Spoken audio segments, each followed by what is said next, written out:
Welcome to Manager Tools. This is Sarah. And I'm Mark. And today's cast, One-on-Ones Updated, Part 2 of 3. The questions this cast answers are, how do I get to know my team? How do I get my team to do their jobs? What should I discuss in a one-on-one? If you want answers to these questions and more, keep listening. Leverage our client training options to lower your dollar cost per attendee if you have a group of more than 15 and up to 30. With a full house of 30 people, you can cut your cost in half from attending our public conference offerings. And client training also comes with some customization and annual licensing. Take advantage of our current price offerings today. They may not be available in the future. Contact Maggie by emailing her at customerservice@manager-tools.com to learn if we can help you and your organization. Next on the agenda is weekly intervals. We talked about scheduled, and now our data show that weekly works best. Weekly is the most effective interval to achieve the purpose of encouraging effective communication between you and your directs, which leads to trust. In fact, one of my favorite business book titles. The book is not great, but the title is great. The Speed of Trust. The more trust you have with your directs, the more likely they are be able to assume what your intent is in a particular situation. We call that commander or leader's intent. We have a podcast called Leader's Intent about being clear about why we're doing things so people can make decisions on their own, so you don't end up becoming the dreaded micromanager. And you've got to do it on a regular basis, because if you do it semi-annually, every once in a while we hear from somebody, oh, we do one-on-ones. They're once a quarter. And I just roll my eyes. It's like telling someone you're interested in having a romantic relationship with, hey, let's do this at a distance. Let's have a long distance relationship. It doesn't work. Human beings measure the quality of their relationships by the frequency and content of communication. We live our lives in weekly interviews, the vast majority of us. And so therefore, if it's going to be important to you, it's got to be something that's done weekly. Now, that's not to mention the fact that the weekly cadence is a bit like a drumbeat.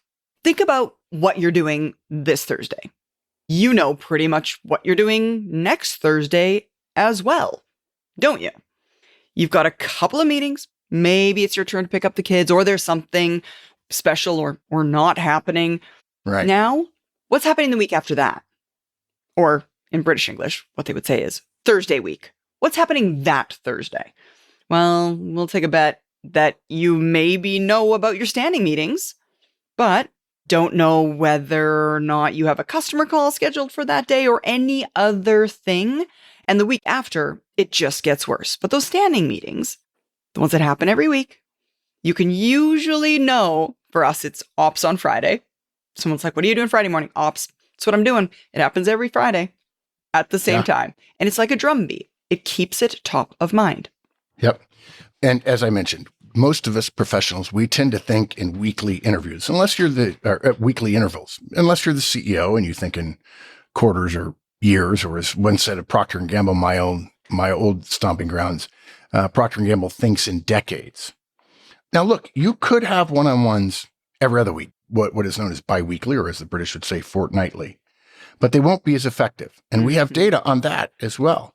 A manager who does one-on-ones with all of his directs every week, if we compare them on average with a large data sample to a manager who does his or her one-on-ones every other week, the manager who does them every other week gets about 40% of the value. So there is some value in biweekly one-on-ones, but only 40%. So you've spent half as much time to get 40% of the value. So you can clearly see they're less efficient. And again, we guarantee you will get more time back in your calendar if you do them weekly. That guarantee does not extend to biweekly one-on-ones. When you start doing biweekly one-on-ones, people can't wait, and they're in your office and they want to know this and they want to know that, and they're interrupting you when you're in other meetings with texts or team messages or what have you.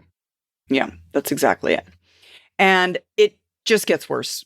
Oh, when you go to larger intervals, like monthly, for example, a monthly interval, the direct treats a bit like a project status meeting, an updates meeting. Sometimes I've heard managers say in our trainings, it feels kind of like a monthly performance review. Like I'm just here to like justify my existence over the past month. And from the perspective of my manager, it kind of just seems like they're here to check a box. It doesn't turn into a relationship building interaction when it's only once per month. Not to mention the fact that in terms of length, the duration, I should say, which we're going to get to in next, a little bit deeper, 30 minutes. What kind of manager in direct can meet once a month for 30 minutes? I don't know any two people on the planet who could meet once a month, try and talk about work and build a relationship and do it in just 30 minutes. I really actually don't. Can't be done. Yeah. And you could say, well, I'll extend it to an hour, but it just is a bad meeting that lasts longer, which is not a good idea. And by the way, we have data on monthly one-on-ones as well, because in the beginning we didn't know. And I was tired of going to presentations from former CEOs who told me how they were going to manage. And none of it seemed to apply to me because they're usually way smarter than me. And their guidance was very generic and general and not specific. And so we started gathering data to find out. So we could stand in front of groups and say, we have data that says this works better than all the other ways. And the data on monthly one-on-ones is probably the most damning data of any data set we ever gathered. The first 3 times we tested one-on-ones, we tested weekly and biweekly and monthly.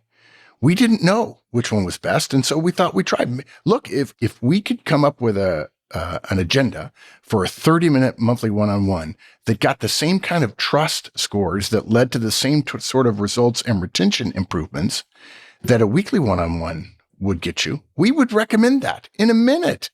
We all are busy. We're just as busy as you. We'd be happy to, but the data doesn't support that. Here's what the data says. The first 3 times we tested weekly, biweekly, and monthly, we also did it every time we ran large-scale tests. We had a control group. So there are 4 groups, weekly, biweekly, monthly, and a control group, which was forbidden from doing any one-on-ones at all. In all 3 cases that we tested monthly, the control group, which had an improvement of results from retention of essentially 0 because they hadn't changed their managerial behaviors, the monthly one-on-one group scored below them. So if you assume that 0 was the improvement results from retention, what happened was when managers did monthly one-on-ones, despite the idea that it might work and it's less time and I still get to check in with them every month, results and retention scores went down. After 3 data sets on over 1,000 managers in each of these tests in major corporations all over the world, we stopped testing it because we could no longer ethically ask a manager to engage in a behavior that we knew the data said would reduce his or her results or retention. So whatever you do, one-on-ones monthly are the devil, and you must not do them. Mm-hmm. That's exactly it. We are hosting a virtual public EMC starting on May 13th. What that means is anybody can sign up for a virtual effective manager training that starts on the 13th of May. Maybe you're looking for guidance on how to be a good manager. Great news. You can come to our 4-session online event delivered over Zoom to learn about one-on-ones, feedback, coaching, and delegation from the comfort of your own office. Sign up and come see us at manager-tools.com/training. So that takes us then to the structure. We recommend that you stick with the structure. Every one-on-one totals 30 minutes in this structure. The first 10 minutes is for your direct, then 10 minutes for you, the manager, then 10 minutes to discuss the future. Now, we always start with 10 minutes for the direct. Remember earlier when we said that the purpose of one-on-ones was to encourage effective relationships, and the measure of quality for the directs is whether the conversation is relevant to them. Right. And letting them go first is essentially how we demonstrate that principle to the direct. They get to go first. Always. Don't accidentally let yourself say, well, before we start, I'd just like to cover this one small thing. Don't do it. The direct will take away from that interaction that although you say they are important to you, you actually put that part of the project or whatever the task was that you wanted to talk about ahead of them. And that, my friends, is the very definition of lip service. Yeah. And I mentioned before, we have data. The first time we tested one-on-ones, we tested managers going first. And we tested how long the manager talked, how long the direct talked, what directs felt about it, and so on. And it was a total disaster. Interestingly, though, And we told them 15 minutes for each. And we're going to talk about why we've changed that guidance to 10, 10, 10 here in just a minute. But we told the manager, you get 15 minutes and your direct gets 15 minutes. At the end, it was a horrible disaster. It didn't work. The client didn't pay Horstman and Company, who was doing the work for them, because they weren't getting good results, obviously. And we went back and looked at the data. Managers took, on average, 28 minutes of the 30 minutes. And what was funny, many of these managers had said, I don't have a lot of stuff to talk to my people about. Whenever I talk to them, whatever. And then suddenly they talked for 28 minutes out of 30. So clearly there was some need for some additional communication beyond just the hallway chats and the texts and nowadays the emails and so on. Well, what does an intelligent direct say when he or she has been told, we're going to have a 30-minute meeting every week. I'm going to go first. I'm going to take 15, and then you're going to get 15 minutes to talk about the stuff you want to talk about. And then that manager takes 28 minutes. And the manager at the end says, oh my gosh, I took 28 minutes. I'm so sorry. Do you have anything? What does the intelligent direct say? No, of course not. Interestingly, when we switched it around, the next time we taught them, we let the direct go first. And again, at this point, it was still 15 minutes for the direct and then 50 minutes for the manager. The direct, on average, took 28 minutes. Yeah. The same length of time the manager did. Meaning, going first matters. If you're going to put your direct first, and your direct has a lot to talk about, think of it this way. If your direct has a lot to talk about, and they take 25 your minutes, and you only have 5, you still got a list of stuff to talk about, right? But what did we say happens when a manager goes down or pings one of his or her directs and says, hey, do you have a minute? The direct says yes. You can always cover your agenda in any one-off discussion in a hallway, ping them later, ring them up on Zoom and chat with them for just a minute when you're both in a meeting that you together, and you tell them to hang around and you ask them a series of questions. So you've got to let the direct go first. Mm-hmm. That's exactly it. And don't worry, you're still going to get time. Next, you get 10 minutes. And we'll come to what you're going to talk about shortly. But finally, you have 10 minutes at the end to talk about the future itself. Now, no, 90% of the time, you're going to each end up, your direct and then you, taking roughly 15 minutes, or one of you is going to take 20 minutes and the other 10, and the time will be up. But when you don't take all your time, there's 10 minutes left. Instead of just getting out of there early, talk about what the direct wants for the next 3, 6, or 12 months. Or talk about that really big project you have coming up and what they thought of that recent project briefing. How did you think it went? Those kinds of things. Or coach them or delegate some work to them. And once you have one-on-ones down, we're going to talk more about coaching and delegation. So we're going to come to that later. If you don't know how to coach and delegate, that's okay. You're like 95% of the managers in the world that don't. And there are very simple frameworks to learn, and they're available to everybody. One of the reasons that Manager Tools and Career Tools and Executive Tools, all 3 of our podcasts, focus on behavior and not intentions, not motivations, not attitude, not emotions, not people feelings. We focus on behavior because behavior is available to all. And it's measurable, and organizations know that behavior is directly linked to results. Mm-hmm. Yeah. And I mean, remember back to those annual goals. How many times do managers follow up on their annual goals? Rarely. No. I mean, worst case scenario, you're like, oh, shoot, we're done our list. We've got a few minutes left. Let me just open up your review for the last year and let me just look at your development plan. Let me just take a peek at that. You might think, well, 3, 6, 12 months. I don't have to talk about career planning that often. Okay, cool. But you sure should be following up on your annual goal. That's for certain. And our data show that 90% of your one-on-ones, you won't have time to talk about the future. We originally taught 15 and 15, and now we teach 10, 10, 10, even though the majority of the time you won't have time for the 10 minutes of the future. And that's okay. But every once in a while you will. And as Sarah said, rather than finishing early, go up to 30,000 feet. Let's talk about the next 6 months, next year, or what have you, or performance indicators since your last performance review. All right. Now the length overall. We've been talking about this 30-minute duration. Right. Now, note, we have found 30 minutes works best overall. Trying to fit a week's worth of discussion into less than 30 minutes is way too hard. 30 minutes is not that long. It's really not. And scheduling 20-minute meetings is kind of a pain in the butt for basically all calendaring systems for a reason. None of us are used to having 20-minute meetings. And if you do achieve it, you'll just end up wasting extra 10 minutes. Right. Before your next meeting. So yeah, don't exactly. even There's bother nothing trying it. to be done. So don't even try. Exactly. For the record, folks, we tested 15-minute long one-on-ones, 20-minute long one-on-ones, 30 minutes, 45 minutes, and an hour. 15 and 20-minute were hated. Couldn't get enough done. It was pinched. Somebody shows up 5 minutes late. It's not a conversation that's going to build trust. But then we thought longer would be better. And so we started testing 40 and 45 and 60 minutes. And what we found was you get no better value in results from retention improvement with 40 or 45 or 60 minutes. But a lot of times a 40 or 45-minute one-on-one ends up ending early. And we discovered people would tell us, I don't like meetings that are scheduled for 45 when there's only 35 minutes worth of stuff.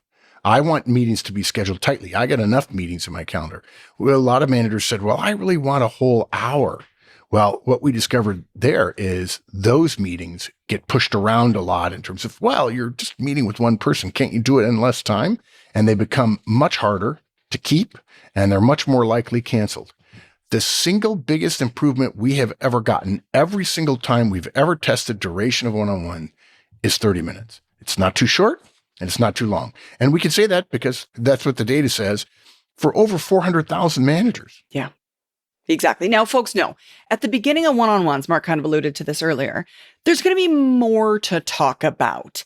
And the first few one-on-ones in are likely going to go long, and you might start to think to yourself, well, dang, 30 minutes is too short. But we encourage you to stick with the 30-minute time frame. Your directs have all sort of stuff at the beginning of one-on-ones that they've been collecting and storing up that they've never known that they're going to have your attention to discuss. And now they do. So they're running through a backlog, essentially, of a bunch of things that are just hanging on to that list because they don't get to talk to you very often. And once you're both used to the way it works in the 30-minute cadence, and they're through their backlog of all these old things they never got to talk about, you're going to be able to reduce your meetings to 30 minutes. So don't extend them and then have to change them back. As a general rule, any meeting, let's say, in fact, we did a survey several years ago of one-on-ones, and managers told us their directs on average, it's several thousand managers, I think it's 6,000 managers, their average length of time the direct talked was 21 minutes, and the average length of time that the manager talked was 15. So the average manager tools one-on-one was going about 36 minutes. You don't ever want to schedule more time than you think you need on average for a meeting. It's better to have a tighter meeting where maybe one or two things that are lower priority don't get talked about, rather than overscheduling all of our meetings when we're all overscheduled with meetings anyway. Mm-hmm. Okay, that takes us to topics. Now, with this agenda laid out, what do we talk about? All right, well, in their 10 minutes, your direct gets to talk about whatever they want to talk about. I mean, yeah, that's exactly what they get to talk about. Whatever they want to talk about. At conferences, we sometimes say that if your direct wants to talk about puppies and rainbows, they can. It's their 10 minutes. There's no requirement for your direct to talk about work. And if they want to, they're welcome to. But if they don't want to mention work at all, they can also do that. And the reason is because they measure the quality of communication by whether or not the topic is interesting to them. No matter what your opinion is of what's interesting to them, it's their time, and they get to talk about whatever they want. And this is hard for a lot of managers. They think that the manager should set the agenda for everything, but that is not a way to build trust. If you believe that, if you believe you get to set the agenda all the time, then you'll become solely a role power manager. Well, role power is only about 10% of your ability. There are three types of power in your organization. There's role power, there's expertise power, and there's relationship power. Well, according to the statistics, 10% of your job is role power. 10% of your ability to influence others is role power. You can essentially, you can't actually command anyone to do it, but you can certainly visit consequences on them if you command them to do it and they don't do it. Next is expertise. That's about 5%, meaning the remaining 85% of your ability to get things done with your direct reports is based on relationship, and the measurement of that in the modern world today is how much they trust you. And by the way, if you're wondering about your trust score, it's real easy. You don't need us to consult to you. All you have to do is ask your people privately to write their number on a scale of 1 to 10, how much they trust you. That's all. That's it, on a scale of 1 to 10. And the average manager is a 3 to 4. The best managers we know are at 8 and 9. And the difference, in most cases, one-on-one. Now, if you do one-on-ones and you're not a truthful person, you're not an ethical person, well, we can't help you there. But we suspect if you're listening to a podcast about how to improve yourself as a manager, you're an ethical professional and you want to get better. And we can tell you, as the Wall Street Journal quoted me as saying, 10, 12 years ago when they did a profile on manager tools because of the popularity of the podcast, when people ask, what should I do if nothing else? Take 2 one-on-ones and call me in the morning. Every manager seems to think that they need a silver bullet for management. Yeah. They certainly want one. Yeah. They think, actually, most managers think, if you could just give me something that I could give negative feedback that was not problematic. We'll get to feedback, by the way, folks, in later casts, and we do have a silver bullet for feedback, although it's not what you think. It's not negative feedback. It's positive feedback. But in fact, the silver bullet of management is trusting relationships with your directs. And take it from a forceful, take no prisoners sort of Army officer. I led special forces soldiers in combat. I'm a very strong high D in the DISC mentality. I like to make things happen. I'm very impatient. I'm very pushy at times. The single most important thing I ever learned about one-on-ones, and I don't even really like one-on-ones, but I do them because it's the most effective tool I have. Because if you've learned something in your career, you learned that you don't get paid to be comfortable. You don't get paid to be happy. You get paid to be effective. And so effective professionals use tools that make them more effective, delivering results and retention. And one-on-ones are the single most powerful tool we've ever uncovered. And if we find a better one, we'll tell you about it. But after 30 years, we're pretty sure this is the one. Mm-hmm. Yeah. Now, to close out their part of it, you should know. All the directs that you've got on your team at any varying time will be subtly different. But the majority of the conversation in the majority of your one-on-ones is going to be more work-focused. And don't try and force it. That is, over time, what tends to happen is they get a little bit more personable. They open up a little bit more. But that is, they trust you more effect. That is, you're a person that they actually like kind of hanging out with effect. Don't push it. It's going to start off more work-focused than people-focused. And it is what it is. We're building trust. Yeah, don't try to force it into some agenda. Exactly. You do not get to send your agenda to your directs, because if you do that before a one-on-one, they'll just cover your agenda rather than their own. Don't ask them to send you an agenda in advance of what they're going to talk about. You can handle a surprise every once in a while. And there are some things that are going to be personal or they're going to be touchy and they don't want to put it in an email. And so they'd rather just talk to you about it, and they want time to prepare. Something else, you mentioned about puppies and rainbows. I'm not a puppies and rainbows kind of guy. I think rainbows are just light being refracted through atmospheric vapor. That's just science. I think they're pretty, but I think they're really just science. And Isaac Newton would be proud. And I'm not a huge fan of puppies. I think they're cute in somebody else's house. But here's the thing about one-on-ones. I may not like puppies and rainbows, but if you're my direct and you want to talk about puppies and rainbows, I may not care about those things, but I darn sure care about you. And so I'm going to listen because you're important to me. And I'm not talking about role power. I'm talking about you're important to me because you're another human being. You're a colleague of mine in our organization, and it behooves me to build a trusting, caring relationship with you. Yes, I have an obligation to hold you accountable for things when you don't do them, but that's one of the ways I show I care. There's an old saying that the difference between somebody who's nice and somebody who's kind is the nice person sees you with spinach in your teeth and doesn't want to say anything because it's going to hurt your feelings.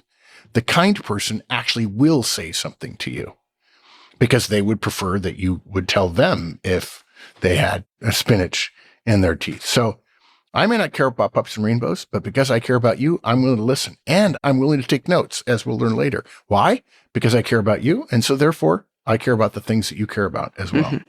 That's exactly it. Okay, so that covers their time. That's right. Their 10 minutes, let's call it.